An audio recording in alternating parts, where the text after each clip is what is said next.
L'un des arguments platistes les plus ridicules, consiste à affirmer que la Terre ne peut pas être ronde, ni tourner sur elle-même, car si elle tournait, il faudrait additionner ou retirer sa vitesse de rotation de celle d'un avion qui se déplacerait vers l'est ou l'ouest. Par exemple, comme la Terre ronde tourne à l'équateur à environ 1600 km/h d'ouest en est, un avion qui irait vers l'est à 1000 km/h reculerait donc en fait à 600 km/h. A l'inverse, un avion allant vers l'ouest à 1000 km/h se déplacerait beaucoup plus vite à 2600 km/h. Je précise aux bonnets qui sont capables de croire cette débilité, qu'une vitesse se définit toujours par rapport à un référentiel. On n'a jamais de vitesse par rapport à rien, ni par rapport à soi-même. Un avion mesure une vitesse absolue par rapport à un point fixe au sol, comme un aéroport, et une vitesse relative par rapport au vent. Déjà, on ne peut pas ressentir une vitesse.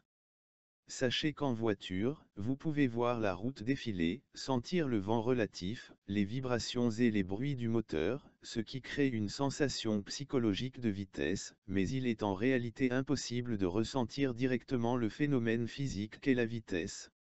Dans un train à vitesse constante, nous ne ressentons rien, même si cette vitesse est très élevée. Ce n'est qu'en cas d'accélération ou de freinage que nous sommes poussés vers l'arrière, ou vers l'avant.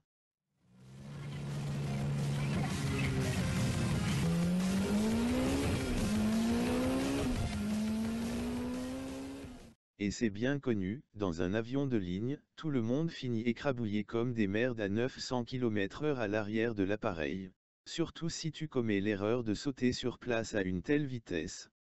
Dieu nous en préserve. Qui n'a jamais pris le train ni l'avion pour s'en rendre compte. Encore une fois, Attention, les harnais.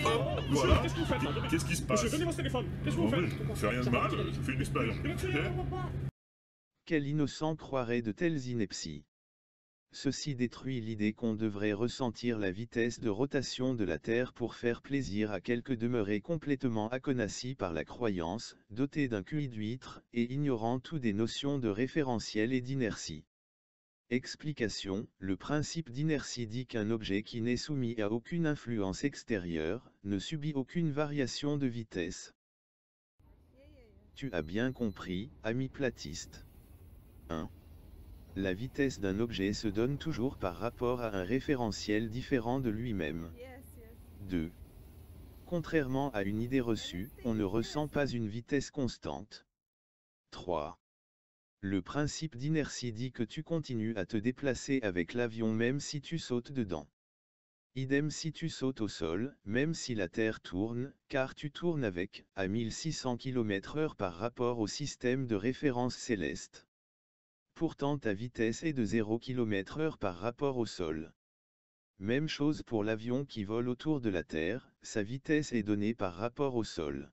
Si sa vitesse est de 1000 km/h par rapport au sol, peu importe que la Terre tourne, ou qu'il aille vers l'ouest ou vers l'est, et aucune loi de la physique n'est violée. L'atmosphère et l'avion tournent avec la Terre sans effet notable car leur vitesse est déterminée par rapport au sol. On ne ressent pas plus ce mouvement de rotation de la Terre que cet homme, ou son drone, ne ressentent la vitesse du train. Merci au principe d'inertie. Essaie de réfléchir à ça, ami platiste.